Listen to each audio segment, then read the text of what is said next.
Bharat England మధ్య జరగనున్న 5వ టెస్ట్ మ్యాచ్ పూర్తయితే 5 టెస్టుల సిరీస్ మొత్తం పూర్తవుతుంది.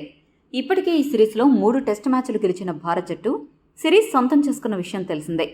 చివరిదైన ఆఖరి టెస్ట్ మ్యాచ్లో కూడా గెలిచి భారత్ జట్టు తన విజయాన్ని పరిపూర్ణం చేసుకోవాలన్న ఆలోచనలో ఉంది. ధర్మశాల వేదికగా జరగనున్న ఈ మ్యాచ్లో కూడా పరిస్థితులు చూస్తే భారత్ జట్టుకే అనుకూలంగా ఉన్నాయని చెబుతున్నారు క్రికెట్ విశ్లేషకులు. మరోపక్క ఇంగ్లాండ్ జట్టు మాత్రం పరువు కాపాడుకునే ప్రయత్నంలో ఎలాగైనా చివరి టెస్టులో గెలవాలన్న తపనతో ఉంది.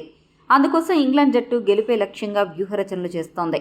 భారత్ జట్టును సమర్థవంతంగా ఎదుర్కోవాలన్న ఆలోచనతోనే 3 స్పిన్నర్లతో బరిలోకి దిగుతున్న ఇంగ్లాండ్ జట్టు చివరి టెస్టులోనైనా గెలుపు నమోదు చేయాలని పట్టుదలతో ఉంది.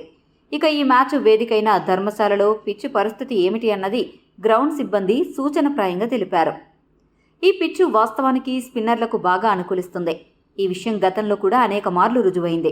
అందుకే ఈ సిరీస్ మొత్తంగా స్పిన్ విషయంలో అదరగొట్టిన భారత్ జట్టుకు మరోసారి ఈ పిచ్ సానుకూలంగా మారనుందని క్రికెట్ విశ్లేషకులు అభిప్రాయపడుతున్నారు. అయితే ధర్మశాలలో అనుకోకుండా వచ్చిన వర్షాలు గ్రౌండ్ను చిత్తడి చేశాయి. 2 రోజుల నుంచి అదే ధర్మశాలలో వాతావరణం పొడిగానే ఉందని, మ్యాచ్ సమయానికి వర్షాలు మళ్లీ అంతరాయం కలిగించే అవకాశమైతే లేదని వాతావరణ శాఖ తెలిపింది. కాబట్టి 5 రోజుల ఆట సజావుగానే సాగనుంది. కాబట్టి పిచ్ స్పిన్నర్లకు బాగా అనుకూలిస్తుందని పేర్కొంటున్నారు. కానీ ఏ జట్టు అయితే 4వ ఇన్నింగ్స్లో బ్యాటింగ్ చేస్తుందో ఆ జట్టుకు బ్యాటింగ్ చేయడం కష్టతరంగా మారనుంది. కాబట్టి టాస్ కీలక పాత్ర పోషించనుంది. ఈ వీడియో మీకు నచ్చితే లైక్, షేర్, కామెంట్ చేయండి.